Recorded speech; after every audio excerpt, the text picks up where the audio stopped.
আসসালামু আলাইকুম প্রিয় জনগণ এবং বন্ধুবান্ধব, দেশবাসী এবং দেশের বাইরে যারা আছেন সবার প্রতি আমার সালাম রইল। আসসালামু আলাইকুম সালাম রহমতুল্লাহি বারাকাতু। যে জায়গার থেকে আমার গানগুলি এবং নাতগুলি, গজলগুলি, হামগুলি দেখতেছেন, সবাই চেষ্টা করে দেখবেন আমি কি বলতেছি। আমাকে সবাই পাগল বলে, আমি পাগল তো নয়। তারপরে আপনারা পাগল বললে আর কি বলা যাবে, আমি খুশি। একটা কথা বলি কি, আল্লাহ পাক রব্বুল আলামিন আমাদেরকে সৃষ্টি করছেন আল্লাহর ইবাদতের বিনিময়, আর কোনো কিছু নয়। ঝগড়া বিবাদ, দাঙ্গা ফাসাদ এগুলি ভালো নয়। কারো নষ্ট কেউ করতে নাই, কারো হক কেউ নিতে নাই। জান মালের যাকাত দিবেন, 5 ওয়াক্ত নামাজ পড়বেন, কোরআন পড়বেন, হাদিস পড়বেন, আমার নবীর তরিকায় চলবেন। এটাই সবচেয়ে বেটার এবং মূল্যবান কথা। একটা কথাই বলবো কি, আমি আমার জীবনে যাই করছি না করছি সব কিছু ত্যাগ করছি। আর ত্যাগ করার জন্য আমি বাকি জীবন যতদিন বাঁচা থাকি, আল্লাহ রাখেন বাঁচায়া, দুনিয়ার বুকে আমি স্মৃতি একটা রাখতে চাই। হয়তো কোনো দিন আমি থাকবো না, আমার কথাগুলি, গানগুলি থাকবো। এটাই আমি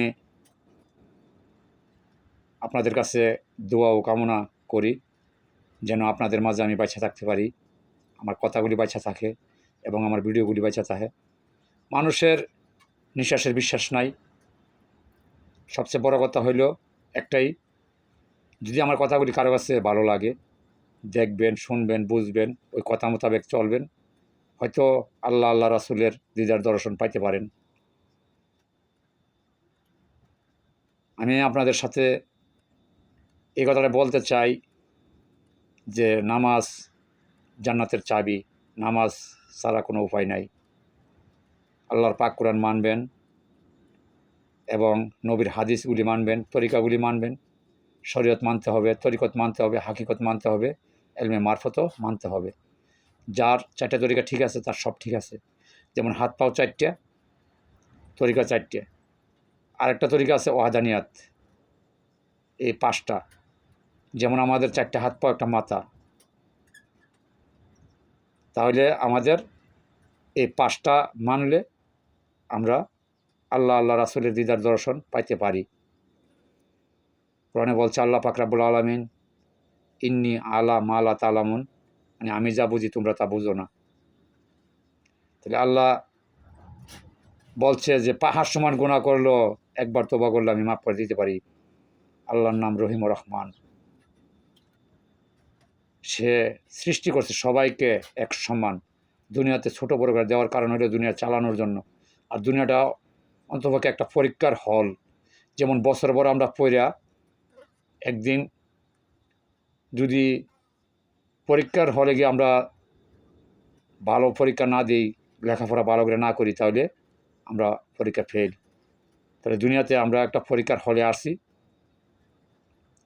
যারা ভালো কাজ করে, ভালোভাবে চলে, তারাই জান্নাতি, পরীক্ষা পাশ করলো। আর যারা ভালো কাজ করলো না, ভালো দেখলো না, ভালো জানলো না, তারাই জাহান্নামী। তো এতটুকুই আমি বলতে চাই। সবার প্রতি আমার দোয়া ও সালাম রইল। আমি আর বেশি কিছু বলবো না। বলবে আর যদি হয়ে থাকে ক্ষমা করবেন। আমি বিদায় নিচ্ছি। আসসালামু আলাইকুম সালাম ওয়া রাহমাতুল্লাহি ওয়া বারাকাতুহু।